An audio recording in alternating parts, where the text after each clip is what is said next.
after an injury, let's say 3 to 5 days after an injury, the number of stem cells in circulation will normally increase 3 to 10 times. Now, when stem cells are released, they don't know where to go. They don't know what is a tissue that is in need of repair. So what happens is that on the second day after the injury, the affected tissue is starting to release a specific compound that is designed to trigger the migration of stem cells out of the blood into the tissue. So when stem cells circulate everywhere in the body, and they go where? At the site of the injury where this molecule is being released, it triggers the ability of stem cells to leave the blood circulation, migrate into the tissues. When these stem cells land into the tissue, arrive into the tissue, they will crawl to the site of the injury following that molecule, and when the stem cell gets into contact with cellular debris of that tissue, stem cells will multiply and become cells of that tissue. Isn't that a beautiful process? It is your natural repair system that you've had from the day you were born. Just like you have an immune system, you have a repair system. I refer to it here as the renewal system, and you will understand a few minutes later why I mean renewal, because it's even more powerful than your repair system. So it means the release of stem cells from the bone marrow, their circulation into the bloodstream, their migration into tissue, their multiplication and transformation into cells of that tissue. But of all these steps, the one that has been the most studied, because in science we have tools to trigger the release of stem cells from the bone marrow, is the release of stem cells, and then its consequence, the increase in the number of stem cells in circulation. So what has been the most studied in science is the link between the number of stem cells in circulation, how many stem cells are into the bloodstream, and the ability of the body to maintain its own health, overall human health. There are hundreds of studies that have been done. I won't have the time to go through them, but the conclusion from all these studies is unequivocal. More stem cells in circulation means that more stem cells are available to participate to the natural process of tissue repair. What does that mean? It means that if you've got two people with the same problem, the person that has more stem cells in circulation will simply repair better. Not because of any miraculous phenomenon, just because that's what stem cells do in the body.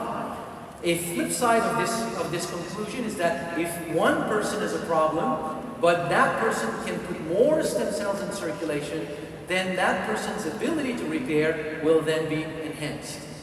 And all of this, there's another conclusion that is coming out, which to me is the most important. That's the concept that I really want you to keep in mind. And it's the fact that if we don't have any problem, we're just talking about the normal health, aging process of an individual, people with fewer stem cells are more likely to lose their health. So let's look in a little bit more detail what that means, because to me that is the most important of this whole phenomenon. Overall, in our general understanding today in the world of medicine, our general understanding of disease formation, what happens when we age?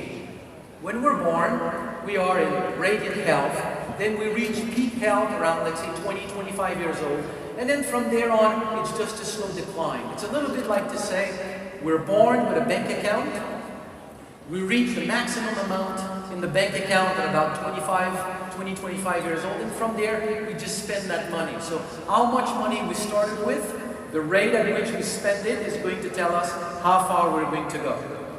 But stem cell research is bringing a novel understanding about what is health. Health is in fact a balance in the body between two phenomena. It's a balance between the cells that we lose every day and the ability of stem cells to replace the cells that have been lost. If we can replace the cells that have been lost as fast as we lose them, we're fine. It's like taking the analogy of your bank account. It's like in your life, and it makes so much sense. In your life, everything is a balance between your expenses and your income. If your income matches your expenses, you're fine, you have no problem. The problem comes in when you start to spend more money than you make. So when we're young, as a child, we have a lot of stem cells in our bone marrow. So the repair process is very strong, everything is great. But as we age, we have fewer and fewer stem cells in circulation. And there's a point where we cross that line when slowly we have fewer stem cells to replace the cells that are being lost, so cellular loss gains ground. So what will make it that as this process evolves and we have fewer stem cells, what is it that one person will develop a problem linked to the pancreas, somebody else needs the liver, somebody else needs the lung, somebody else needs a joint or the brain? It's a whole series of factors.